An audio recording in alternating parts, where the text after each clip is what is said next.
Hello guys, so good morning. Ayan. So mayroon tayo ditong Asus laptop.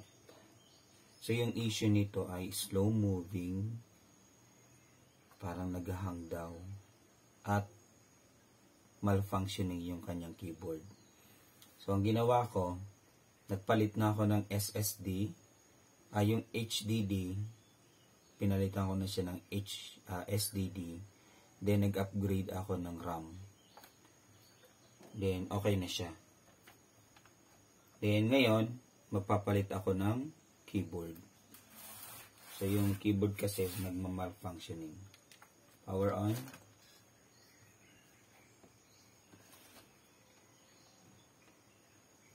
So, bakit nga ba bumabagal yung isang computer or yung isang laptop?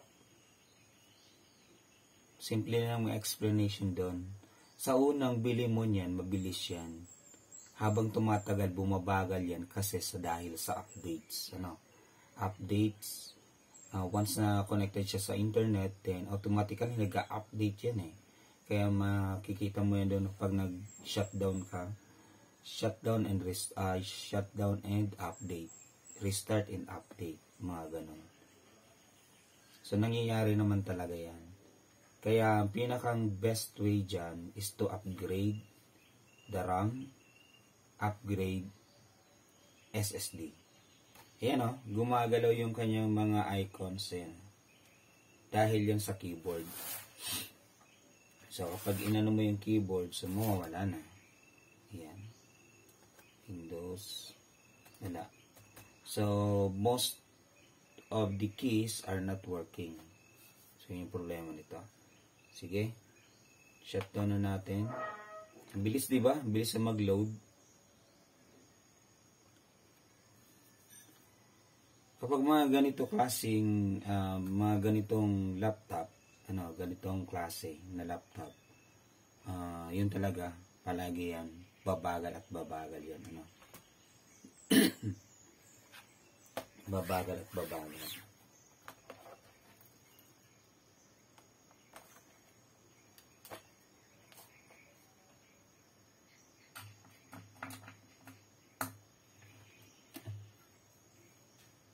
Alright. Wala na yung pambukas ko.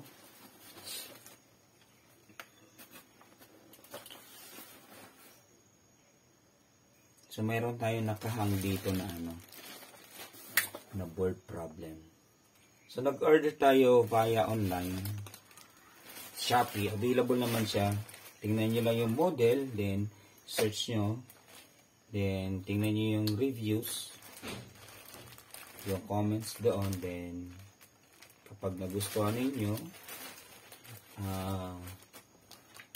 tinitingnan ko kasi dyan yung rating eh. Dapat 4.9, 4.8, 5, much better. So yung tinitingnan ko dyan. Then meron na din talaga akong kinukunan, kagaya nito, kay Upcom ito. Yan.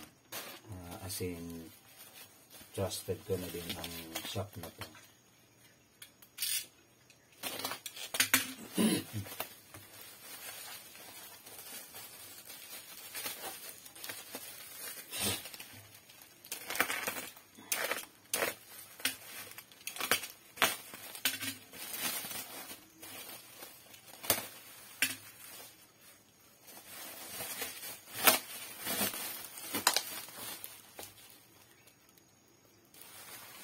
X4535S.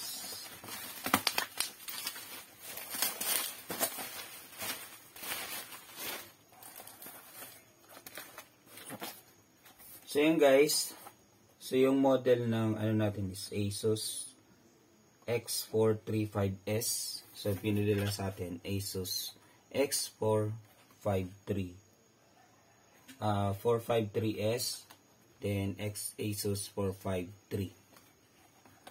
Ayan. So compatible naman to kasi S is 4 series. Yung S niya,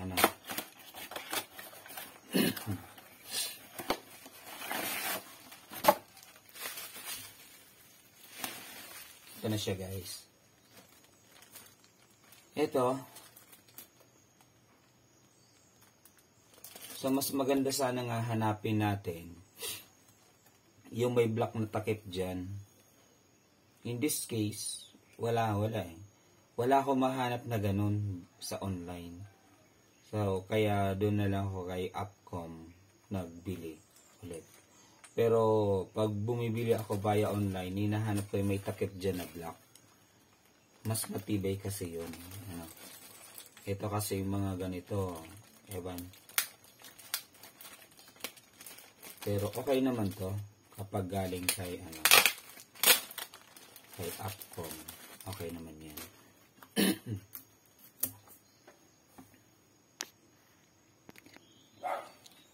Alright. Buksan na natin to. So, madali lang naman mag-upgrade. Sa pag-upgrade, kung hindi ka marunong mag-reprogram, ang i-upgrade mo lang sa kanya is yung RAM. Kasi kapag mga ganitong laptop, ang mga RAM nito is 2 GB. Pwede mo itong i-upgrade up to 4 GB, 8 GB. So, mabilis na yon kahit hindi ka na magpalit ng hard disk drive gawing SSD. So, okay na yon, mabilis na yon. Pero kung gusto mo talaga mas mabilis na performance, palitan mo yung, or papapalitan mo yung yung kanyang SSD. Palitan mo ng SSD. Then, kung keyboard malfunctioning naman yung problema, tingnan mo lang yung model dyan. Ayan yung model. Then, hanap ka sa online. Hanapin mo yung magagandang reviews. Maganda yung rating.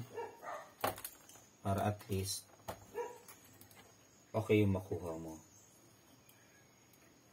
Then, sa Shopee, nare-return naman siya kung may problema.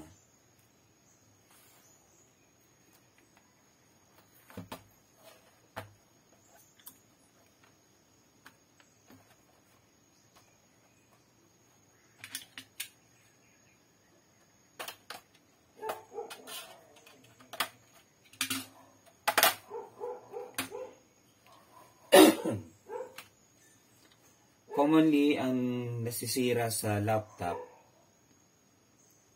kapag ganitong Asus keyboard. Then, mostly naman, talagang totally nasisira sa laptop pag Lenovo, keyboard talaga.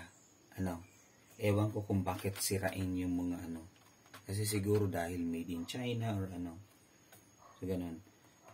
Ito, mas magandang itong ganitong Asus, mas mabilis lang siya kasi pag inangat mo, yung babaklasin mo lang to, okay na. Kapag Lenovo, nandito yung board. Babaklasin mo lahat, nako. Yun naman yung disadvantage kay kay Lenovo. Palagi nang nasisira yung kanyang keyboard. Ang hirap pang baklasin. Kaya, advice lang, kung bibili kayo ng laptop, hanapin nyo na yung pinakamagandang laptop. Huwag kayong bumili ng laptop na mumurahin. Kasi kapag mumurahin yung laptop, bilis yan masira.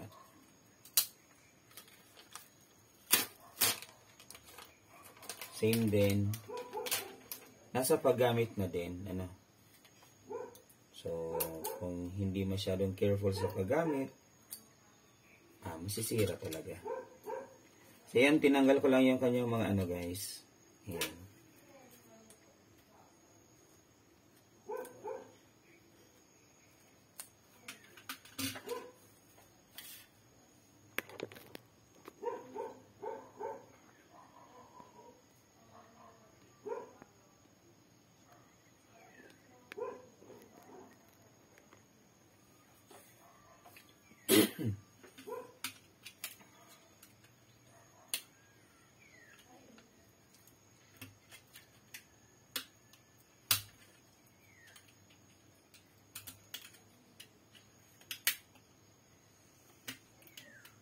So, kuha lang kayo ng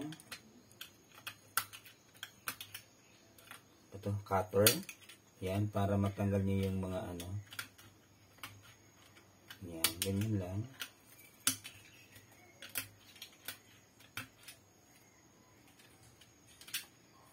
Iniangat na. Yun. Diba? Dali lang.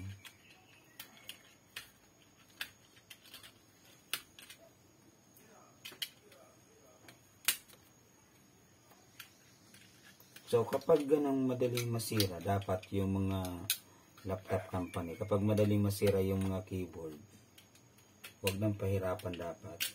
Yung ano, gaya nito, dali lang oh.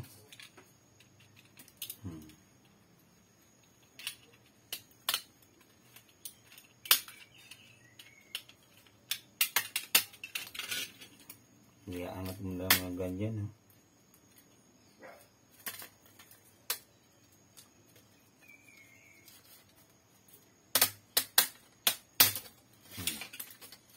Tapos, ayan na. Ito yung old. Ito naman brand new. Compare natin. Ayan siya guys.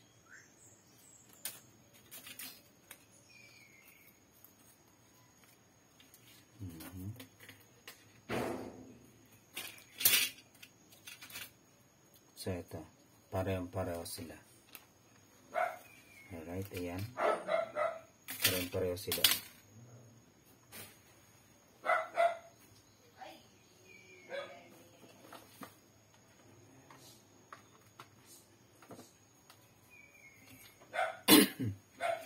So ito yung old. Ito naman yung brand new. Isa sa dahilan kung bakit nasisira yung keyboard or yung laptop kasi kapag nakastock na lang pag hindi na ginagamit. So number one problem yan. Isa pa din kapag natuluan ng tubig, nagkaroon ng moisture. Kaya napakalaking responsibilities ang dapat gawin para at least hindi masira ang laptop. Yan, lapat na natin.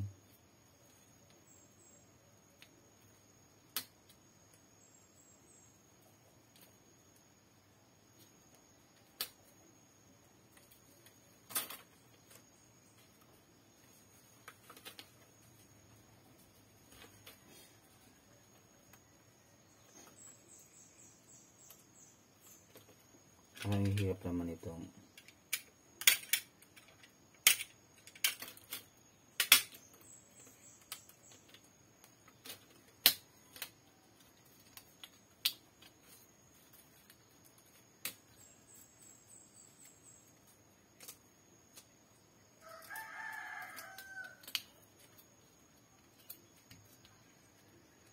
yan. Right.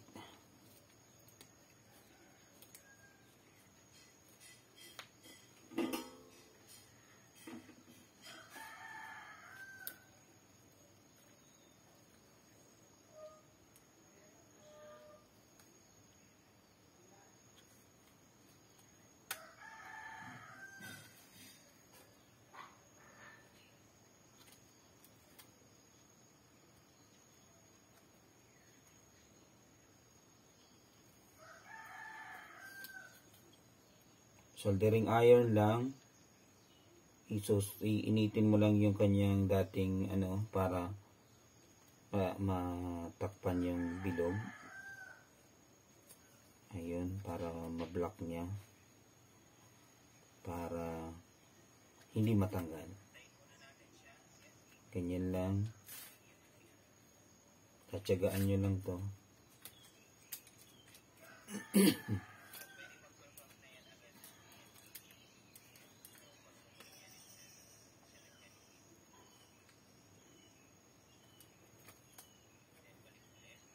Right.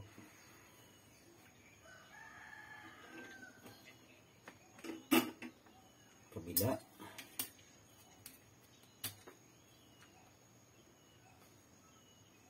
Dumi oh.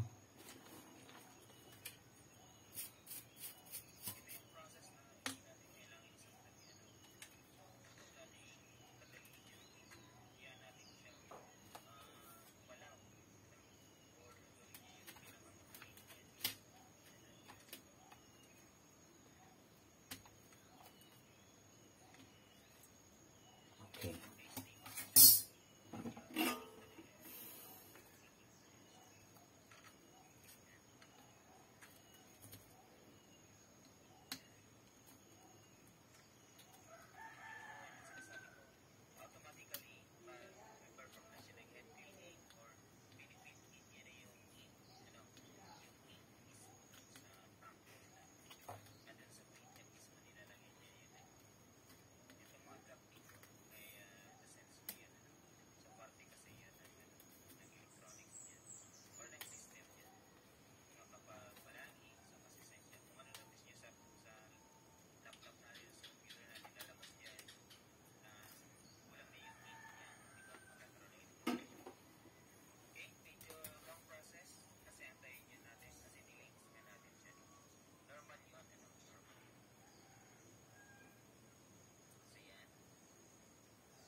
Noo tayo guys.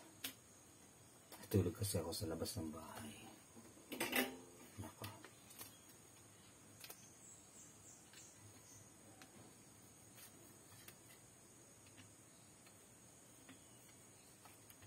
Ayaw na ha. Kapag ganitong ayaw na guys, gagawin mo dyan.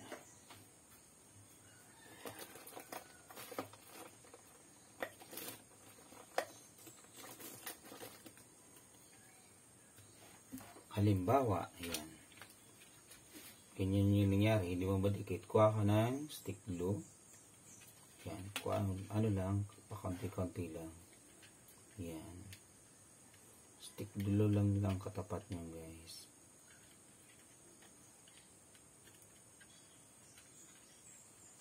Importante madikit mo yan.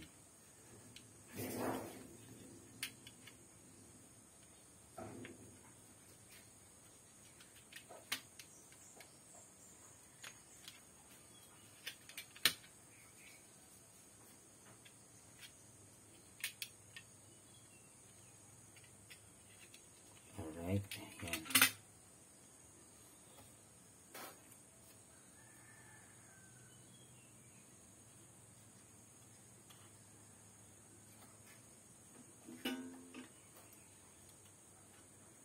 Tingnan lang.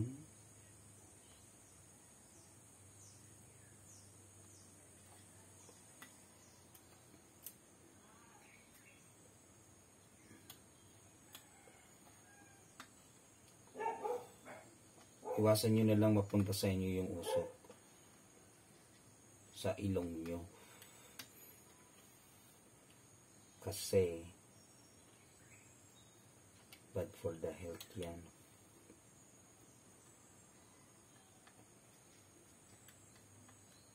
Yan na nakakasira guys ng baga.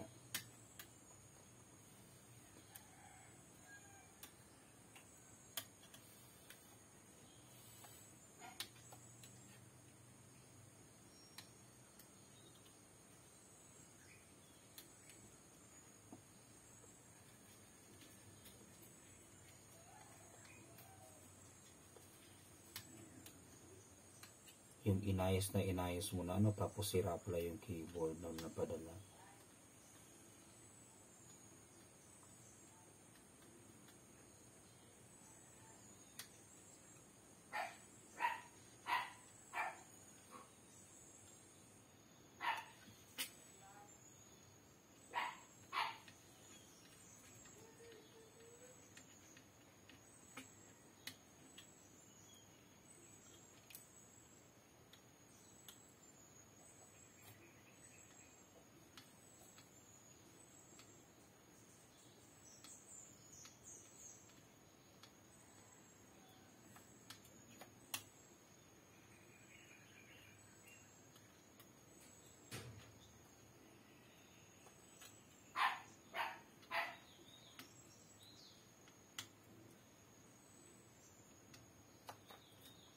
Alright.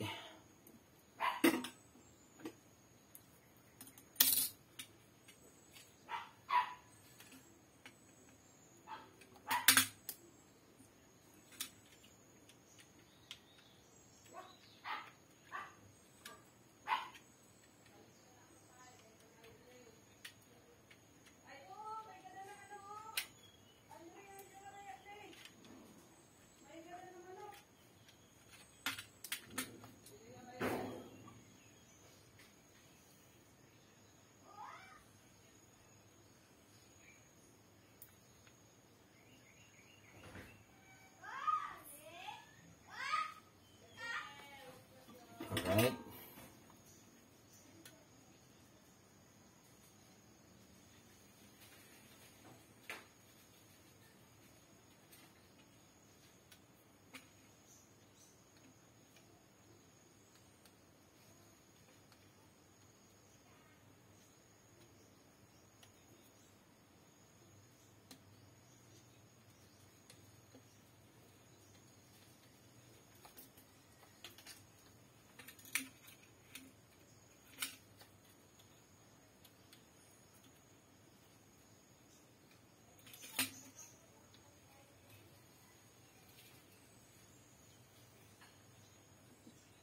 Okay, that's it.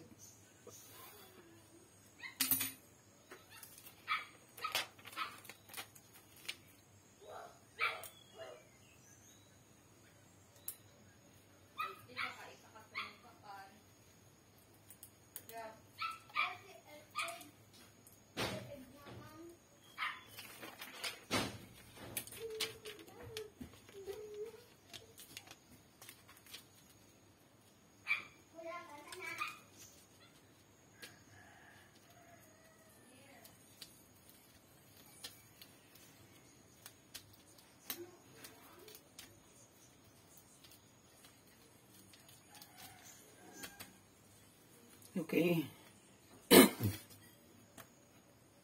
Yun.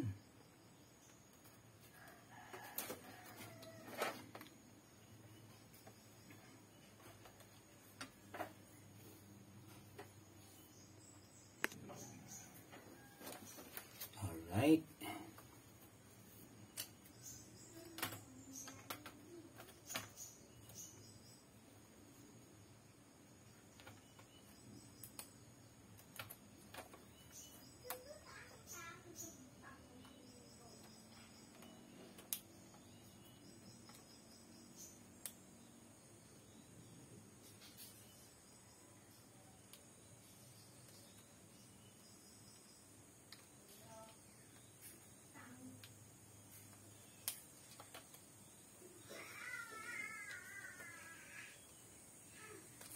Ang hirap naman ito guys, ibalik.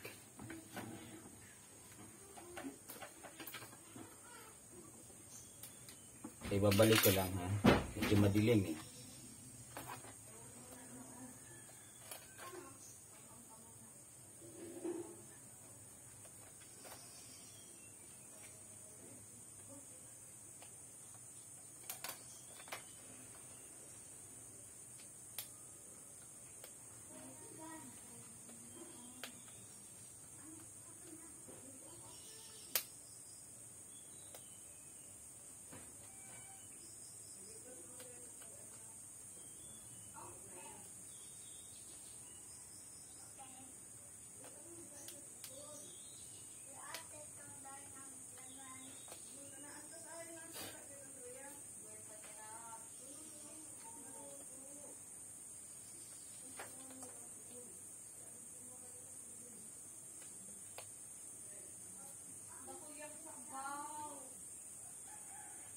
Ang hirap ibalik guys.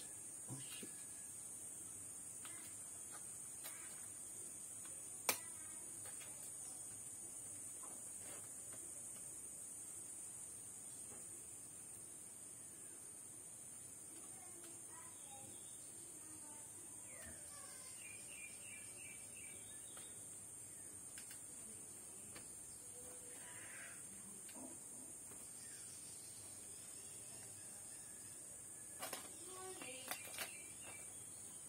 Ako natanggal pa yung ano niya, yung lock.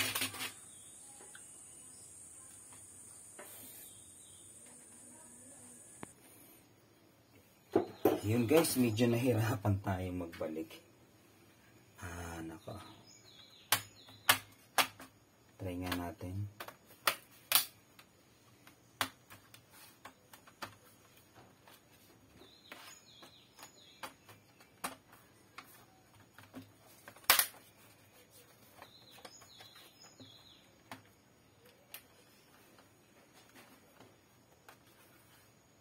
Power on.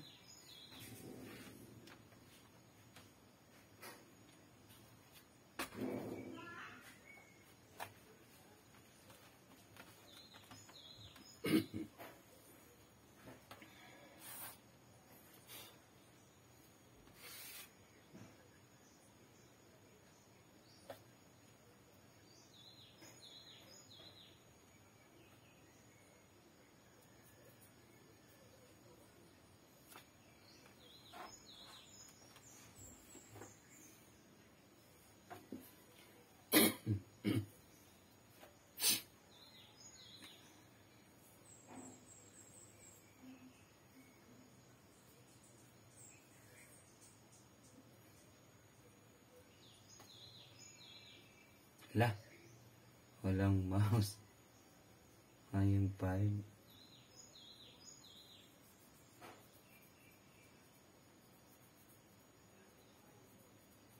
Hirap naman ito.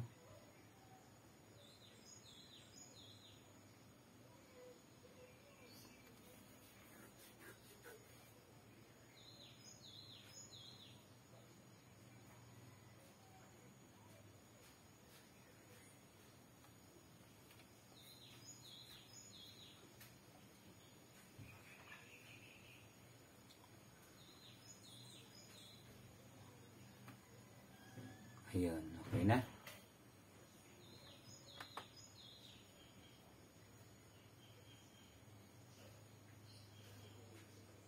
Bilis no.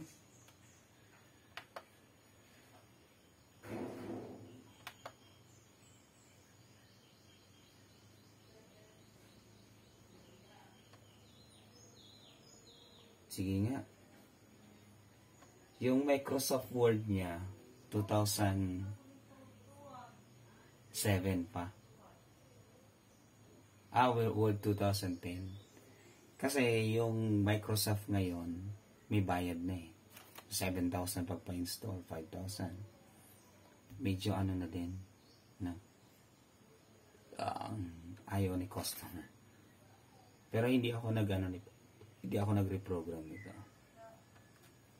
Yan, try nga natin. 1, 2, 3, 4, 5. So, lahat working na siya. Yan, backspace. QWERTY. Yun. Yun. Tingnan natin. Lahat dapat na keys. Dapat matry. Enter.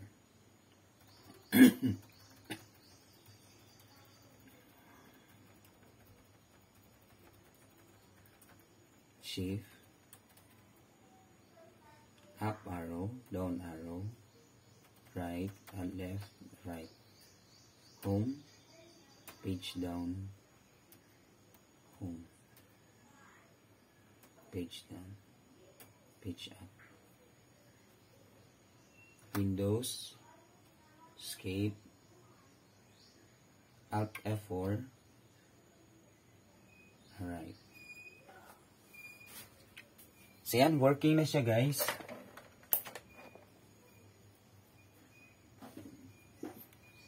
So, okay na.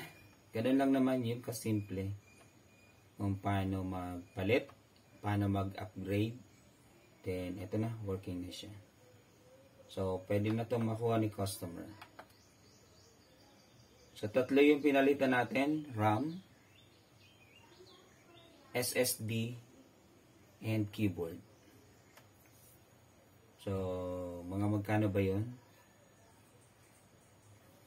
Abutin ng 2.5 yan.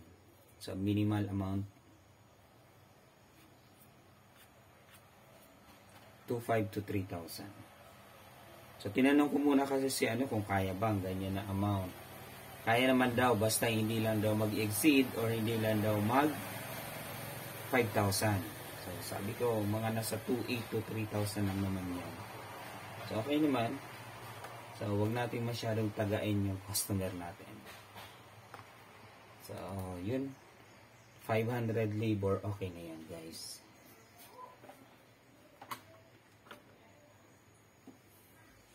Yan. Balik na natin to.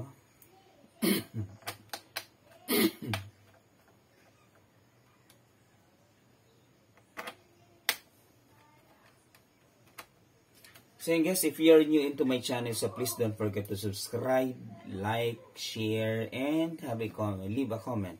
Para at least masagot natin kung ano ba yung mga katanungan na meron kayo so namumuo sa inyong isipan. Yan, this is always your Kotek Alanta Marino. Peace out guys. Good morning.